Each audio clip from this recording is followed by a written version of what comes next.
All right, so for religion today, since it's Friday, we are going to read a Bible story. This one is titled A Sad Day in the Garden. And like with all of our Bible stories, they each have a different name that we use for God. So this one is Element, which it means God of truth.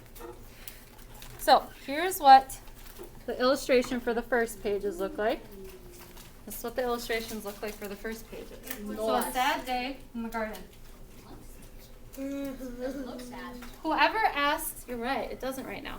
Whoever asks for a blessing in the land will be blessed by the God of truth. Isaiah chapter 65, verse 16. So this is from Genesis 2 and 3. A clear, clean river rippled through Eden, the beautiful garden where Adam and Eve lived with God. In the center of the garden stood two special trees, the tree of knowing good and evil and the tree of life. The river flowed through the garden, watering all the plants and trees. You may eat from every tree in the garden except the tree of knowing good and evil, God told Adam. Do not eat from that tree or you will die. Now, God has an enemy who did not like Adam and Eve. One day, the enemy came to Eve disguised as a snake, a very sneaky snake. Did God really tell you not to eat from any tree in the garden? The snake asked. So you guys can see in our illustration, see that snake? Mm-hmm. That's Satan. Yeah. No, Eve answered. God said we can eat from any tree except the tree in the middle of the garden. If we eat from it, we will die. You won't die, the snake lied. You'll be like God. You'll know about good and evil. That's all. Eve listened to the snake and gazed at the fruit on the tree. It looks so delicious, she said to herself. It looks so pretty. And if it can make me as wise as God, Eve decided to believe what the snake told her instead of what God had said. She reached for a piece of the fruit and took a bite. She gave some to Adam, and he ate the fruit too. Adam and Eve chewed. They swallowed. Then they looked at each other and said, "We've made a big mistake. We should have believed God's words." So if you look at the illustration, you can still see the snake. Then you can see Adam and Eve eating that fruit. That's an apple. Yeah, fruit.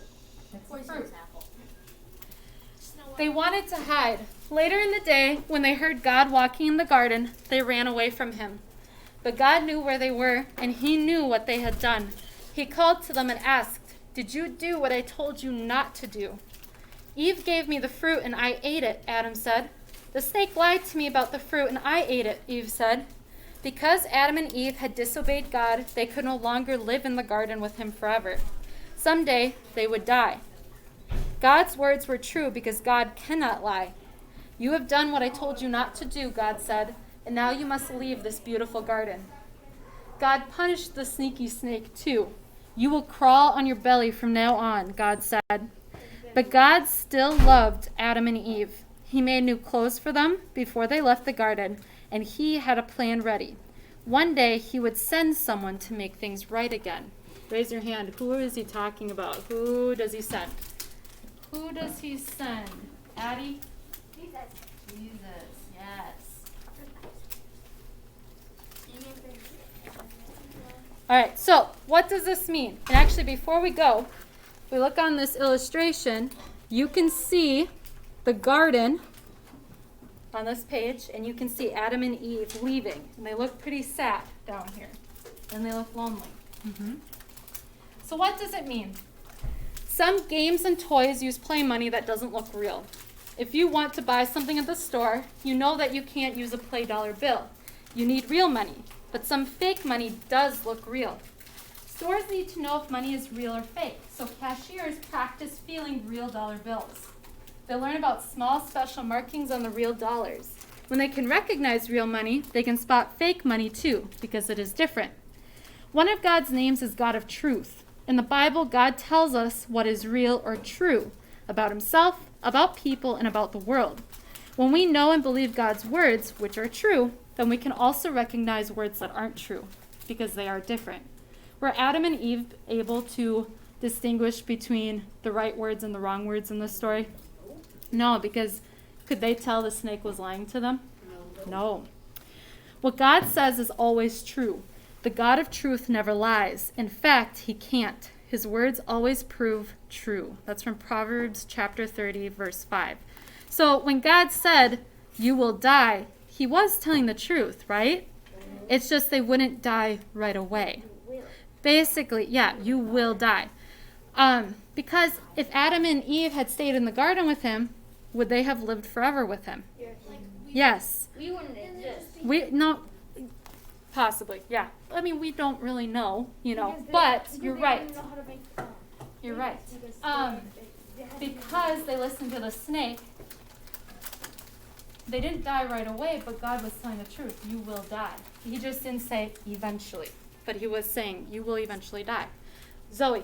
I have like a Bible at home. Mm-hmm. It says that the serpent or snake said that their eyes would be open. Yeah. Yes, the Bible stories, you're right. The Bible stories can be told a lot of different ways, but they have like the same concepts in them. But you're right. That phrase, guys, that phrase, your eyes will be open, is the same as you will know or be as wise as God, which is what was said in ours. Go ahead.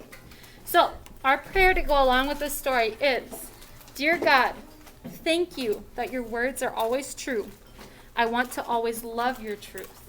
Amen.